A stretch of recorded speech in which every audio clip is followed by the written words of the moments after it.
டெல்லியில் மின்சார கட்டணம் 50% குறைப்பு, 20,000 லிட்டர் இலவச தண்ணீர் ஆகிய அறிவிப்புகளை கேஜ்ரிவால் அரசு வெளியிட்டுள்ளது. டெல்லி அமைச்சரவைக் கூட்டம் புதனன்று முதல்வர் அரவிந்த் கெஜ்ரிவால் தலைமையில் நடந்தது.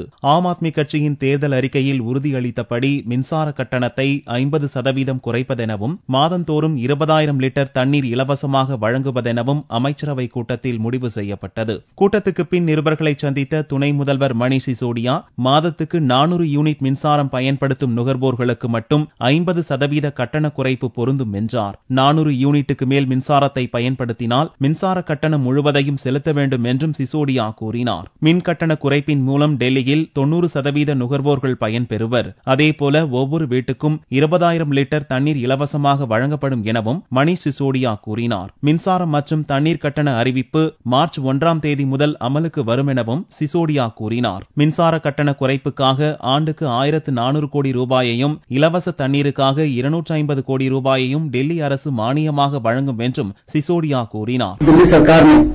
फिर से 400 यूनिट तक इस्तेमाल करने वाले बिजली के परिवारों को, दिल्ली के परिवारों को आधे दाम पर बिजली देने का फैसला किया है और जो परिवार 400 यूनिट से कम बिजली खर्च कर रहे हैं उनको 1 मार्च से इसका फायदा मिलने लगेगा। अभी 400 यूनिट से जो ऊपर खर्च करेंगे, यानी कि जो 401 यूनिट खर्च करेंगे उनको पूरा बिल देना पड़ेगा।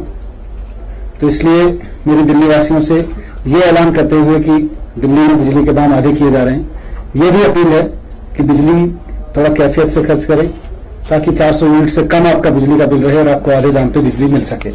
மொத்தம் உள்ள 70 தொகுதிகளில் 67 ஆம் ஆத்மி வெற்றி பெறுவதற்கு மின்சாரம் மற்றும் தண்ணீர் தொடர்பான வாக்குறுதிகள்தான் முக்கிய காரணிகளாக அமைந்தன. மின்சார விநியோக நிறுவனங்களின் கணக்குகளை மத்திய கணக்கு தணிக்கை அதிகாரி ஆராய்ந்து அளிக்கும் அறிக்கையின் அடிப்படையில் மின் கட்டணங்கள் மாற்றி அமைக்கப்படும் என்றும் ஆம் ஆத்மி தேர்தல் அறிக்கையில் கூறப்பட்டுள்ளது.